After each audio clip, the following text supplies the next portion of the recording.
In this video, we are going to see youngest Catholic saints.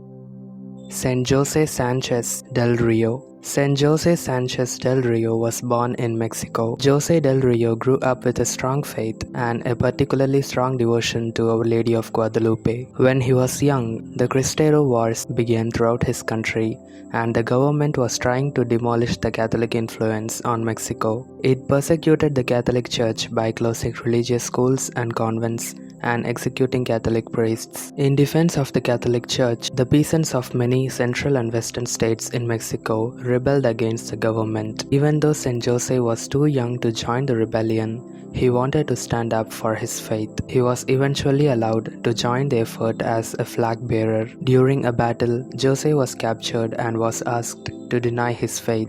Jose refused to do so, and so he was tortured terribly. Refusing to renounce his faith angered the government soldiers so much that they cut off the bottom of his feet, and Jose was forced to walk through the town. As he was walking, he recited the rosary and prayed for his enemies, sang songs to Our Lady of Guadalupe. Saint Jose died at the age of 14 in the year 1928. He was canonized on October 16th in the year 2016.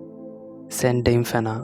Saint Dominic was the daughter of a pagan Irish king. Dominic was born in Ireland sometime in the 7th century to a pagan father and a devout Christian mother. When she was 14, she consecrated herself to Christ and took a vow of chastity. Soon afterwards, her mother died, and her father, who lost his wife, began to suffer a rapid deterioration of his mental stability. The king's counselor suggested him to remarry, so the king sent messengers all his town to find a woman who resembled his wife. But none could be found, so the king's evil advisors suggested him to marry his own daughter. The king was mentally so disturbed, so he saw his wife only in Dominic, so the king consented to the arrangement. When Dominic heard of her father's plot, she fled her castle with her confessor, a priest, and they sailed towards Belgium and hid there in the town of Geel. Saint Dominic settled there and built a hospital for the sick and poor. Sometime later, the king found out that his daughter was in Belgium, so he traveled to Geel and captured them.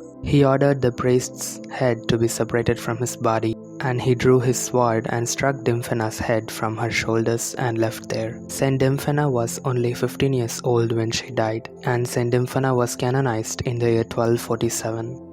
Saints Francisco and Jacinta Marto. Saints Francisco and Jacinta Marto are the youngest saints canonized by the Catholic Church in modern time. Both siblings and their cousin Lucia dos Santos are the visionaries of Fatima. The Blessed Virgin Mary appeared to them, giving apparitions at Fatima, Portugal. The siblings were victims of the great influenza epidemic that swept Europe that year. After a period of illness, both saints passed away from the disease. Saint Francisco died on April 4 in the year 1919 at the age of 10. Saint Jacinta died on 20 February in the year 1920 at the age of 9. Both siblings are canonized by Pope Francis on May 13 in the year 2017. Saint Dominic Savio. Saint Dominic Savio died of his inflammation of the lungs at the age of 15 years. Though he died when he was just 15 years old, Saint Dominic Savio displayed a remarkable depth of humanity and holiness. His whole life was so beautifully holy. Please check the description and click the link, and you will find the life of Saint Dominic Savio. He is one of the youngest saints to be canonized by the Catholic Church. Saint Dominic Savio was canonized on 12 June in the year 1954. Saint Philomena. Saint Philomena was the daughter of a Greek king who was converted to Christianity. When Saint Philomena was 13 years old, she took a vow of consecrated chastity. One time, Saint Philomena's father took his family to Rome to make peace with an emperor. When the emperor saw her, he fell in love with Philomena. When Saint Philomena refused to marry him, Saint Philomena was subjected to torture. Saint Philomena was scourged, drowned with anchor attached to her, and shot with arrows. Each time she was attacked, angels came and healed her through prayer. Finally, the emperor had Philomena decapitated. Saint Philomena died at the age of 13 and was canonized on January 30 in the year 1837. Thank you so much for watching.